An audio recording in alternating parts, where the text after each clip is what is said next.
Hello everyone, welcome to the channel. It's BOP or BOP, either one, it doesn't matter to me, and I have some news regarding the WBO Cruiserweight champion, Lawrence Okolie, in the fact that he may have to face his WBO mandatory, Dylan Prasovich, who brings in a record of 14 wins, 11 knockouts, no defeats.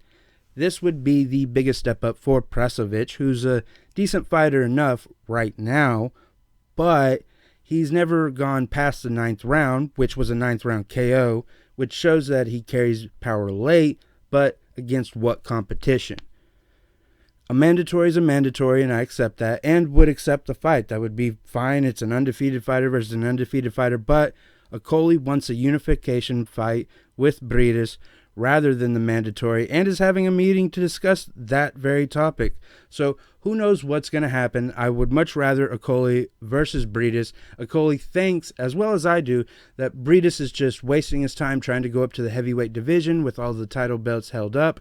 And is he wanting a heavyweight title fight versus Usyk or Gassiev? Or, what is his other plan? Hopefully it has nothing to do with another nameless division, but what's Briedis' end game? And I think that a fight with Lawrence Okolie would be a multi-million pound, hopefully, fight.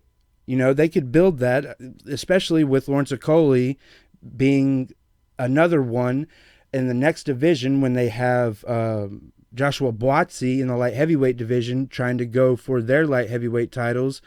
And you have a cruiserweight, so it'd be like light heavyweight, cruiserweight, and heavyweights in the UK. So, it makes perfect sense to just promote it balls to the wall. And that's, of course, me wishful thinking, being the fact that these are cruiserweights and nobody really shows respect to these cruiserweights. But hopefully Okolie is bringing eyes on it.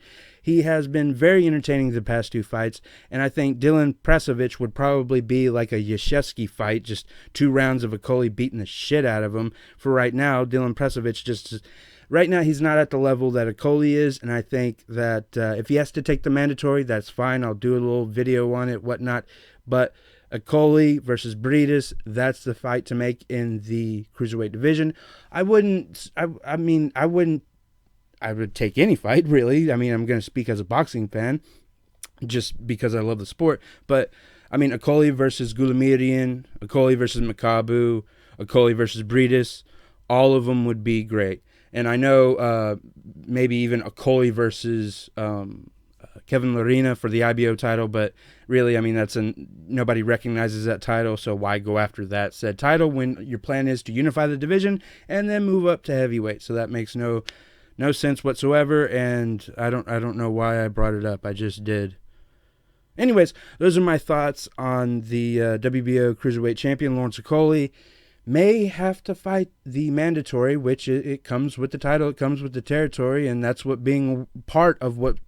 Let me just flub this. That's what part of being a world champion is all about, is doing the mandatories, as we've seen with Canelo. Sometimes you don't get the best opponents. They may have a good record, but they just may not be up to the standard. And I may be completely wrong. Dylan Prasovich may shock everybody and beat Okolie, but I highly doubt that, and the fight has not been made. Again, they are having a meeting to discuss the unification bout over the mandatory. Who knows what's going to go on? This is boxing. Anything and everything goes on under the table, over the table, and in plain sight. So there you have it. There's that little bit of news. Take it easy, everybody. Later.